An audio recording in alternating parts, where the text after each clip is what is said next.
በዚህ ዓለም የሚሰጡ ሰዎች ብዙ ናቸው። ግን ስላገኙ የሚሰጡ ሰዎች አሉ። ለመመስገን የሚሰጡ ሰዎች አሉ። ክብር ፈልገው የሚሰጡ ሰዎች አሉ። ስም ፈልገው የሚሰጡ ሰዎች አሉ። ለመኩራት የሚሰጡ ሰዎችም አሉ። ወይም ደግሞ እንዲሁ የሚሰጡ ሰዎችም አሉ። በርኅራኄ የሚሰጥ ግን እግዚአብሔርና እሱን የመሰሉ ቅዱሳን ናቸው። እንዲያ ከሆነ እግዚአብሔር በማንም የማይፈርድ ከሆነ ፍርዱም ትክክል ከሆነ በባሕሪውም አድሎ ከሌለበት እግዚአብሔር በ40ኛው ቀን ይሾማልን ብንል አዎ ይሾማል። እሱ ምንድን ነው? ቅዱስ አትናቴዎስ በቅዳሴው እንዲህ ብሎ ይናገራል። አቤቱ ሕፃኑን ከእናቱ ከአባቱ አብራክ ከፍለ በእናቱ ወገን በእናቱ ማኅፀን ልከ ውሃውን አርግተ ተስሎተ መልክ ሰጥተህ የምትፈጥረው ሆይ አንተ በ40ኛው ቀን ሰውን ለድህነትም ሆነ ለሀብት ለሲኦልም ሆነ ለገነት ትሾመዋለህ ይላል መጽሐፍ። ምን ማለት ነው ብትሉኝ፣ እግዚአብሔር በ40 ቀን ማንንም አይሾምም። ታዲያ ምንድን ነው?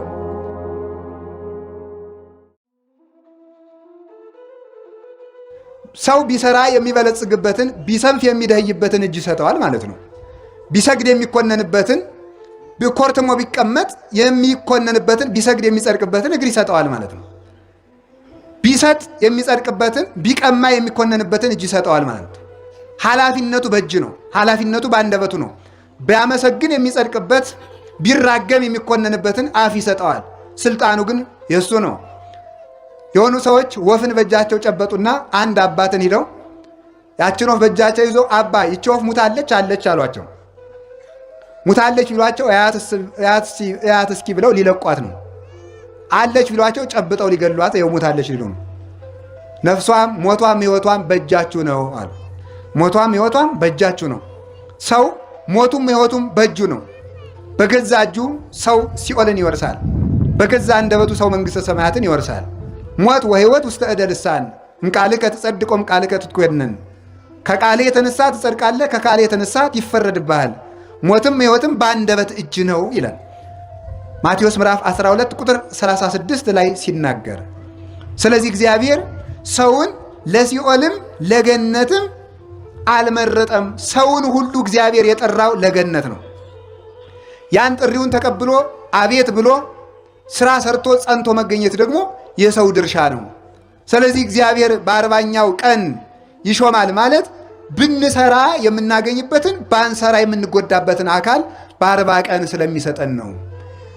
ተምረን የምንጸድቅበትን አንሰማም ብለን የምንኮነንበትን አይምሮ የሚሰጠን ያን ዕለት ስለሆነ ያን ያገኘንበት ቀን የ40 ቀን ዕድል የተባለ ያ ነው እንጂ ለተለዩ ሰዎች በ40 ቀናቸው የተሰጣቸው ጸጋ የለም። ስለዚህ እግዚአብሔር ሁሉንም ለድህነት የመረጠ አምላክ ነው።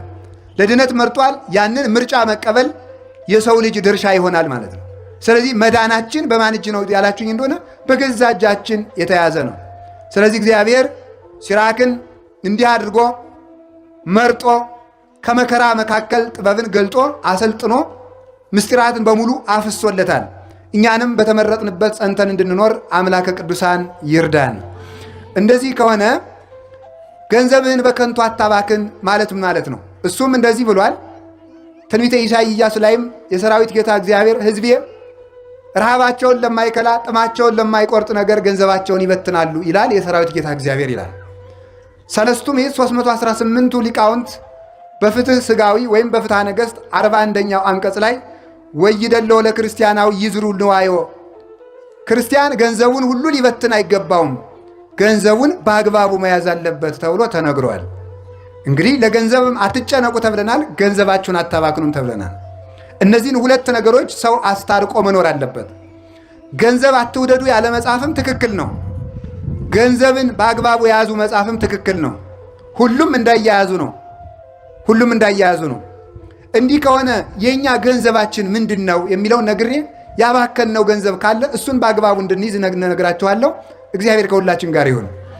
ያባከነው ገንዘባችሁ ወይስ እግዚአብሔር የሰው ልጅ መጀመሪያ ለሰው ልጆች የሰጠው ገንዘብ ምንድን ነው ልትሉኝ ትችላላችሁ። እግዚአብሔር ለሰው ልጆች መጀመሪያ የሰጣቸው ገንዘብ ንጽሐ ጠባይ ይባላል። ንጽሐ ጠባይ ወይም ንጹህ ተፈጥሮ ማለት ነው። ንጹህ ተፈጥሮ እግዚአብሔር ለሰው ልጆች የሰጣቸው ገንዘብ ነው። መጀመሪያ ስንፈጠር እግዚአብሔር የሰጠን ገንዘብ ንጹህ ተፈጥሮ ነው። ያ ገንዘባችን ነው፣ እግዚአብሔር የሰጠን ገንዘብ። እንደምታውቁት የመጀመሪያው ሰው አዳም ነው። እናታችን ደግሞ ሔዋን ናት። ጀማሪ ሰባኪ ስብከት ሲጠፋው ከአዳምና ከሔዋን ሰፈር ሄዶ ይደበቃል ይባላል። እንደሱ ለማለት ፈልጌ አይደለም። እሺ የግድ መነሻዎቻችን እነሱ ስለሆኑ ነው። እነሱን መውቀስ ተገቢ አይደለም። ልወቅሳቸውም አላነሳውም። ስለዚህ አዳም ምን ተረሰይናከ ይላል አትናቴዎስ። አዳም እንዲያው ምን አደረግን? ይህ ሁሉ መከራ ያመጣህብን። ሔዋን ምን አደረግን ሲልና ኧረ እናንተ ገነት ገብታችኋል፣ እናንተን መውቀስ አይገባም። ኦሪትም እናትና አባትህን አክብር ትላለች ብሎ ይናገራል። እነሱ እናደንቃቸዋል። እነሱ ንስሐ ገብተው ድነዋል። እኛ ነን እንጂ ያቃተን። ስለዚህ እግዚአብሔር መጀመሪያ ለሰው ልጅ የሰጠው ተፈጥሮ ንጽሐ ጠባይ ይባላል። አዳም ሰራዊት አልነበረውም፣ ሌላ ገንዘብም አልነበረውም። ነገር ግን ሰማይና ምድርን እንዲያስተዳድር እግዚአብሔር ስልጣን ሰጥቶታል። ሰማይ ስላችሁ ከሰማይ በላይ ሰማየ ሰማያት ለእግዚአብሔር ወምድረስ ዘወሀበ ለእጓለ እመሕያው ይላል ቅዱስ ዳዊት። ሰማዩ የእግዚአብሔር ነው፣ ምድርን ለሰው ሰጥቶታል ይላል። ልልናን ጌትነትን ለራሱ ነው፣ አያካፍልም። ስለዚህ ከሰማይ በላይ ያለው ቅዱሳን መላእክትን ጨምሮ እግዚአብሔር ይገዛል። በምድር ያለውን ደግሞ የሰማይ ወፍን፣ የምድር አራዊትን፣ እፀውን ወይም እጽዋቱን፣ አዝሪቱን፣ አትክልቱን፣ ምድርን በጠቅላላ ባሕሩን፣ ነፋሱን፣ እነዚህን ሁሉ ደመናውን፣ ፀሐይ፣ ጨረቃ፣ ከዋክብቱን አዳም በእግዚአብሔር ቸርነት እንዲገዛቸው ስልጣን ሰጥቶታል። አዳም ፀሐይን ለማስተዳደር የሚልከው ሰራዊት አልነበረውም። አዳም የአንበሳን መንጋጋ ለመለጎም ልጓም አልነበረውም። አዳም ጅብን ለመከላከል ሰይፍ አልነበረውም፣ ወይም ደግሞ ጦር አልነበረውም፣ ወይም ዝናር አልታጠቀም፣ ወይም የሰለጠነ ሰራዊት የለውም። ለአዳም ዋሻ አልነበረውም። ለአዳም ምሽግ አልነበረውም። አዳም ሰማይና ምድርን ግን ይገዛ ነበር። አዳም ወፍን ይገዛ ነበር። አዳም ክንፍ የለውም፣ ንስርን ግን ይገዛው ነበረ። አዳም ክንፍ የለውም፣ ርግብን ይገዛት ነበረ። የሰማይ ወፎችን ይገዛል። አዳም ምድራዊ ነው፣ ፀሐይ፣ ጨረቃ፣ ከዋክብትን ያስተዳድራል። አዳም አፈር ነው፣ ሰማዩን ያስተዳድረዋል። አዳም ትቢያ ነው፣ ደመናውን ይገዛዋል። አዳም ካፈር የተፈጠረ ነው፣ መብረቁን ይገዛል። ይህንን እንዲያስተዳድርበት የተሰጠው ስልጣን ምን ይባላል? ንጽሐ ጠባይ ይባላል። እስኪ ንጽሐ ጠባይ በሉ። ምን አላችሁኝ? ንጽሐ ጠባይ ወይም ንጹህ ተፈጥሮ ማለት ነው። ንጹህ ተፈጥሮ ለምሳሌ ተመልከቱ። ሕፃናት እናት አባታቸውን እንደሚገዙ ታውቃላችሁ? በምንድን ነው የሚገዙት? በምንድን ነው የሚገዙት? በንጽሐ ጠባይ ነው። ሕፃናት እንግዲህ እኛ የምንበልጥ እኛ ነን። ኃያላን ሰዎች የማይደፍሩትን ሰው ልጆቹ ግን ያስጎነብሱታል፣ ያጎብጡታል። ልጆቹ ይገዙታል። እኛ ተንቀጥቅጠን ጫማውን የምንሰማውን ሰውዬ ልጁ አንገቱ ላይ ወጥቶ ሽኮኮ ይጋልበዋል ማለት ነው። በንጽሐ ጠባዩ ልጅ ነዋ፣ ተወዳጅ ነው፣ ይወደዳል። ንጽሐ ጠባይ ኃይል ያለው ነው። አዳም አይቆፍርም ነበረ፣ አያርስም፣ አይወጣም፣ አይወርድም ነበረ፣ ባለጸጋ ነበር። ለአዳም ዘር አይዘራም ነበረ። አዳም ከብት አያደልብም ነበረ። አዳም ወርቅ አይቆፍርም ነበር። አዳም ብር አይሰራም ነበር። አዳም ፋብሪካ አልነበረውም፣ ግን ባለጸጋ ነበር። የአዳም ሀብቱ ቅድስናው ነው። የአዳም ጸጋው ንጹሕ አይምሮው ነው፣ ንጹሕ ተፈጥሮ ነው። በንጹሕ ተፈጥሮ ገነት በሙሉ የሱ ነበረች። በንጹሕ ተፈጥሮ አራዊት ባሪያዎቹ ነበሩ። በንጹሕ ተፈጥሮ እንስሳት ዘመዶቹ ነበሩ፣ እጽዋት ዘመዶቹ ነበሩ። ምድር መንበሩ ነበረች ለአዳም። ሰማይ ዘውዱ ነበረች። በምኑ ሲባል በንጽህናው።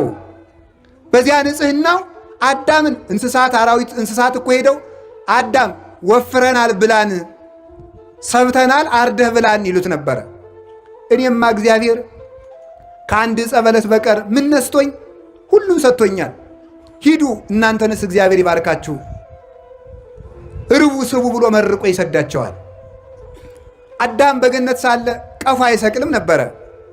ከዕፀ ሕይወት ስር ግን ማር ይፈልቅለት ነበር። አዳም ከብት አያረባም ነበር። ከዕፀ ሕይወት ስር ወተት ይፈልቅለት ነበረ። አዳም ኑግ አይጨምቅም፣ ዘይት ይፈልቅለታል። አዳም የወይን ተክል አይተክልም። ነገር ግን ወይም ደግሞ መትከል ብቻ አይደለም፣ ከገነት ፍሬ ለቅሞ ወይን ጠምቆ አይጠጣም ነበረ። ግን ከአንድ ዛፍ ስር ወይን ይፈልቅለት ነበረ። በንጽሐ ጠባዩ ማለት ነው። በንጽሐ ጠባዩ ቅዱሳን ሊቃውንት ይህንን አበጥረው ተርጉመውታል። ዕፀ ሕይወት የሚባል በገነት መካከል የተፈጠረ ንጉሠ እጽዋት የሆነ የእጽዋት አለቃ የሆነ ታላቅ ዕፅ አለ። ከዚያ ማር ወተት ይፈልቅለታል፣ ዘይት ይፈልቅለታል፣ ወይን ይፈልቅለታል። ይህንን ቅዱሳን ሊቃውንት ሲተረጉሙት ዕፀ ሕይወት የተባለ መስቀል ነው ብሎ ይተረጉማል። ዕፀ ሕይወት የተባለ መስቀል ነው። ከዚያ የፈለቀው ማር ኢየሱስ ክርስቶስ ነው፣ መራራውን ዓለም ያጣፈጠው። ከዚያ የፈለቀው ወተት ኢየሱስ ክርስቶስ ነው። አብ ሐሊብ ወልድ ሐሊብ ወመንፈስ ቅዱስ ሐሊብ አሐዱ ውእቱ ሐሊብ ዛልወቱ ትውስት እንዲል አብ ሐሊብ ነው፣ ወልድ ሐሊብ ነው፣ መንፈስ ቅዱስ ሐሊብ ነው እንዲል ቅዱስ ጴጥሮስ ምን ያ መቀላቀል የሌለበት አንድ ሐሊብ ነው ማለት በአንድነቱ ርባዬ ጭማሬ፣ በአንድነቱ ምንታዌ በሦስትነቱ ርባዬ የሌለበት ቅዱስ ጴጥሮስም ሁለተኛ ጴጥሮስ ምዕራፍ 2 ቁጥር 3 ላይ ሲናገር አፍቅሩ ሐሊበ ነባቤ ዛልወቱ ትስይት ቅልቅል የሌለበትን ንጹሕ ወተት ውደዱ ይላል። ንጹሕ ወተት ንጹሕ ሕግ አንድም ሥላሴን ውደዱ። አንድነታቸው በሦስትነታቸው የማይቀለቀል አንድነታቸው በሦስትነት የማይከፈል ሦስትነታቸው በአንድነታቸው የማይጠቀለል ሥላሴን ውደዱ። ወተት የተባለ ክርስቶስ ነው የሚያሳድገን እርሱ ስለሆነ። ወይን የተባለ እሱ ነው። ሰሎሞን እንዲህ ይላል በምሳሌው ላዘነ ሰው ወይን ስጡት አለ። እውነት ያዘነን ሰው ወይን ብናጠጣው ሐዘኑ ይርቅለታልን? አይርቅለትም። አዎ ለምሳሌ ገንዘቡ በባንክ ይወረሳል የተባለ ሰው የባንክ ዕዳው ሲያናውዘው ወይን ብናጠጣው ትክክለኛ ደስታ ይሆናል? አዎ ለጊዜው በእንቅልፍ ይረሳዋል። ሲነቃ ግን ዕዳ አለብኝ ይለዋል። አይምሮ ሊለቃው አይችልም። ግን ላዘነ ሰው ወይን ስጡት የተባለ አጋንንት በሐዘን ለጎዱት ሰው ወይነ ትፍሲት የክርስቶስ እንደማቀብሉት ማለት ነው። ሌላ አንዳንድ ጊዜ ይላል የእኛ ሰፈር ተማሪው ማለት ነው እንዲላል ምን ትዑቱ ለዘይሰቲ ወይነ ምን ትዑቱ ሕይወቱ ሲራክ ቤስመ ትፍሲተ ልቦቱ ይላል። ጠላ አልጠጣ ደግሞ የሰው ልጅ ምን ሕይወት አለው ይላል። ትርጉሙ ሌላ ነው። ጌታ ይዋል እንዲሁ እኮ እናንተ ሲራክ እኮ ነው እንዲህ አለ። ሲራክ ምን አለ? ወይን የማይጠጣ ሰው ደግሞ ሕይወት አለው እንዴ? ምን ሕይወት አለው? ወይን የማይጠጣ ሰው ደግሞ ምን ሕይወት አለው? ወይን የልብ ደስታ ነውና ማለት የክርስቶስን ደም የማይጠጣ ሰው ደግሞ ምን ሕይወት አለው? ክርስቶስ ፍስሐ ኩሉ ዓለም ነውና ማለት ነው። ወይን ይፈልቅለት ነበር ማለት የክርስቶስ ደም ከመስቀል ተገኘለት ማለት ነው። ከመስቀሉ ላይ ተገኘለት። ለአዳም ዘይት ከዕፀ ሕይወት ይፈልቅለታል። ዘይት የተባለ ክርስቶስ ነው። ዘይት ቅብ ነው፣ ዝገትን ያረቃል። ዝገት ኃጢአታችን ወልውሎ ሰንግሎ ከደሙ በፈሰሰ ደሙ ከጎኑ በፈሰሰ ደም ያነጻን።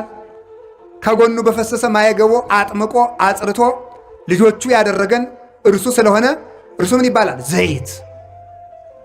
እንዲህ ይላል መዝሙረ ዳዊት ቅዱስ ዳዊት መዝሙር 22 ላይ ወአጽሐድ ከበቅብ ርእሴ ራሴን በዘይት ቀባህ ይላል። ራሴን በዘይት ቀባ ሲል ተመልከቱ። ሰውነቴን በልጅነት አከበርካት። የተቀባ ሰው ውበቱ እንደሚመለስለት ሁሉ እንደሚያምርበት በሥላሴ ስም ተጠምቆ ልጅነት ያለው ሰው ውብ ነው፣ መልካም ነው። በዚህ ዓለም መልካም ሰው ማየት ከፈለጋችሁ እርሱ ክርስቲያን ነው። በዚህ ዓለም ያማረበት ሰው ማየት ከፈለጋችሁ ያ ማለት በክርስቶስ ስም ተጠምቆ ሥራ እየሠራ ያለ ሰው ነው። መልከኞች የሚባሉት ክርስቲያኖች ናቸው። የመልከኛው የውቡ የክርስቶስ ልጆች ናቸውና እርሱ እንዲህ ተብሎ እንደተነገረለት በመጽሐፍ ይሴኒ ላህዩ እሙሉ ደጓ ለመሕያው የእርሱ ውበቱ መልኩ የክርስቶስ እኮ ነው። መዝሙር 44 ላይ የክርስቶስ መልኩ ከሰው ሁሉ መልክ ይበልጣል።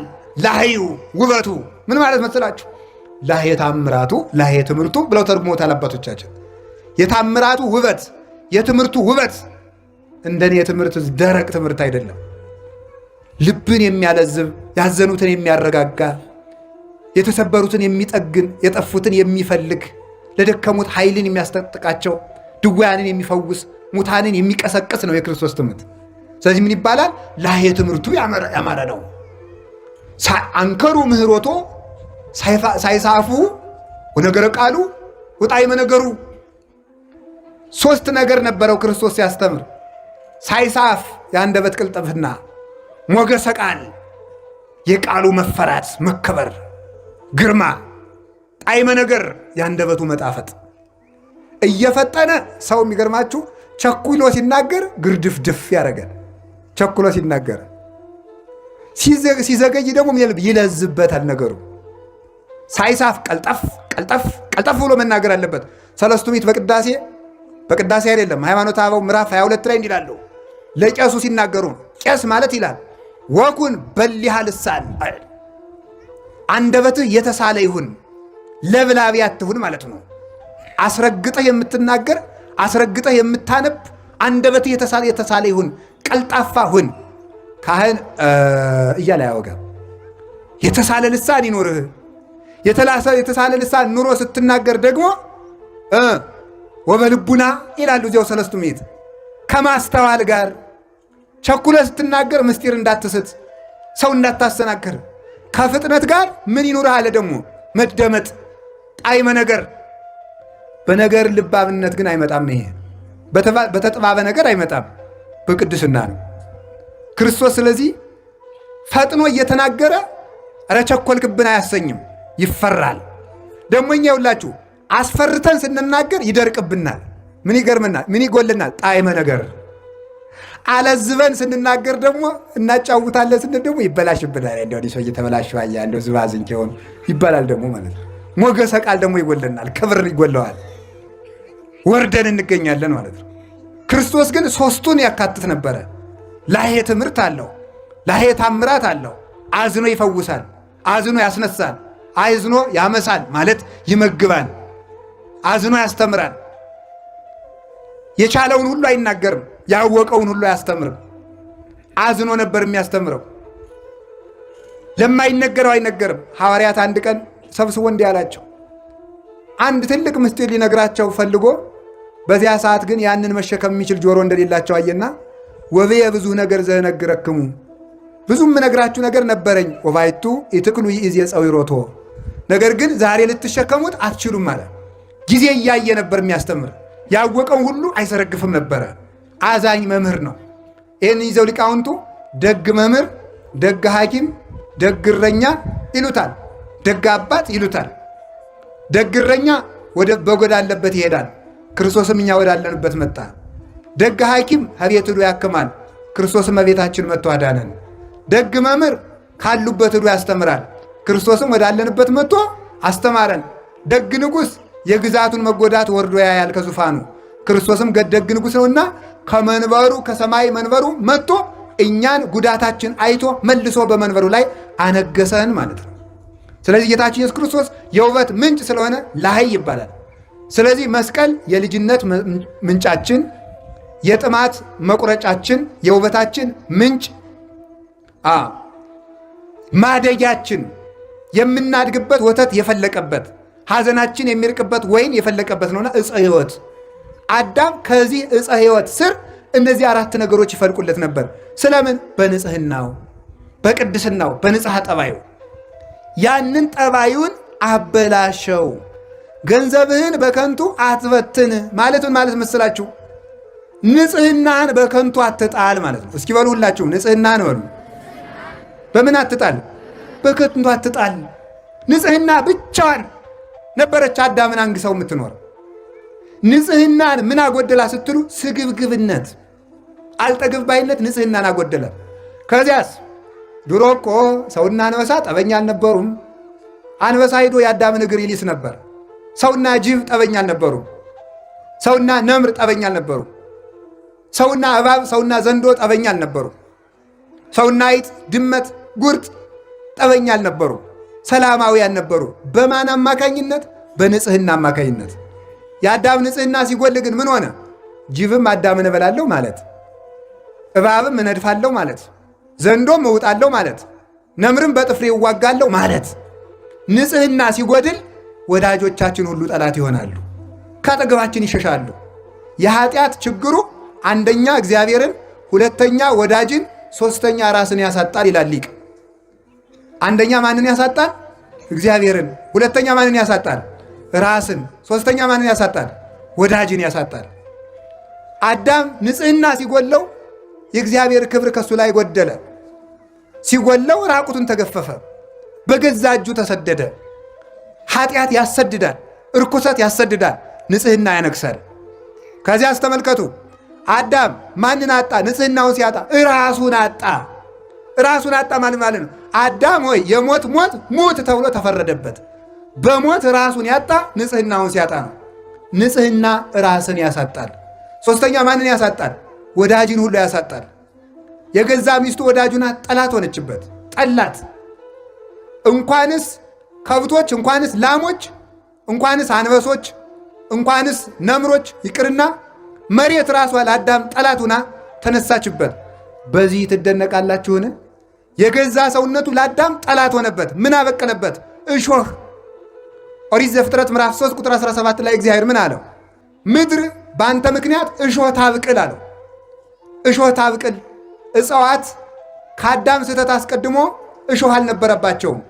አጋፍ፣ ኩርንችት፣ ግራር የሚባል እሾህ የለም።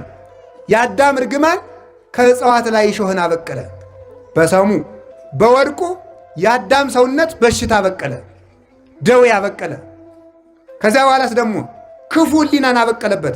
ፍቶታት፣ እኩያት፣ ኃጣው፣ እርኩሳት ሰለጠኑበት። ስለዚህ ኃጢአት ይላሉ ሊቃውንት 4 አይነት ሞት ያመጣል ይላሉ። የመንፈስ ሞት፣ የሥጋ ሞት፣ የሕሊና ሞት እና የዘላለም ሞት። 4 ሞቶችን ይወልዳል። ማን? ኃጢአት። ንጽሕና ደግሞ ከነዚህ ነው። የሥጋ ሕይወት፣ የነፍስ ሕይወት፣ የሕሊና ሕይወት፣ የዘላለም ሕይወት ማን ይሰጣል? ንጽሕና። የሥጋ ሞት መቀሰፍ ነው፣ ያለ ዕድሜ መሞት ነው። አዳም በ935 ዓመቱ 30 ዓመቱ እንዲሞት እግዚአብሔር አልፈቀደም ነበር። ዘላለም እንዲኖር ነበረ ዕድሜው። ዕድሜው የተቆረጠ በንጽሕና ጉድለት ነው። ቅስፈት የሚመጣ በንጽሕና ነው። ንጽሕና ሲጎል ቅስፈት ይመጣል። የሰው ዕድሜው ዛሬ ቢበዛ ስንት ነው? 70 ወይም 80። አዳም ያተረፋት እንዳረጎት ዛሬ እኛ እንኖራለን ማለት ነው። የአዳም ዕድሜው 930 ዓመት ስለነበረ፣ ስለዚህ ዕድሜን የቆረጠው ዝሙት ነው። እርኩሰት፣ ኃጢአት ዕድሜን ይቆርጣል። ከዚያ ሥጋው ሞተ፣ ፈረሰ፣ በሰበሰ። የሕሊና ሞት ምንድን ነው? ቀቢጸ ተስፋ፣ ብቸኝነት፣ ብሶት፣ ኃጢአት በሕሊና መውጠት መውረድ፣ መታወክ፣ ሰላም ማጣት፣ እየበሉ መራብ፣ ለብሶ መብረድ፣ ከሰው መሃል ሆኖ ብቸኝነት፣ ተሹሞ ሽረት፣ ውርደት፣ ድካም፣ ምንም እርካታ ቢስ መሆን፣ ደስታን ማጣት፣ ስደተኛ መሆን፣ ከቤት ውስጥ ተቀምጦ መቅበዝበዝ፣ ሀገር ባለበት ከተማ መሃል ተቀምጦ ሰው ሁሉ ሙቶ አልቆ እኛ ብቻችን የቀረን እስኪመስለን ድረስ የብቸኝነት ስሜት መኖር፣ ምድር መጥበብ፣ የት ልሄድ ማሰኘት። አንድ መነኩሴ ጀማሪ መነኩሴ ነው። ገዳም ሂዶ ኃጢአትም ቢያለው ገዳም ገብቶ ኋላ ለአንድ ትልቅ አባት ሂዶ አባቴ ኃጢአትም ቢያለኝ አለው። ይህንን ዓለም ጥለኸው ሂድ አሉት። ዓለምን ትቼ ከገዳም መጣው፣ ከገዳምማ ደግሞ ወደ የት ልሄድ ብሎ መለሰ። እዚያም ገብቶ አልቆምለት ስላለ ማለት ነው።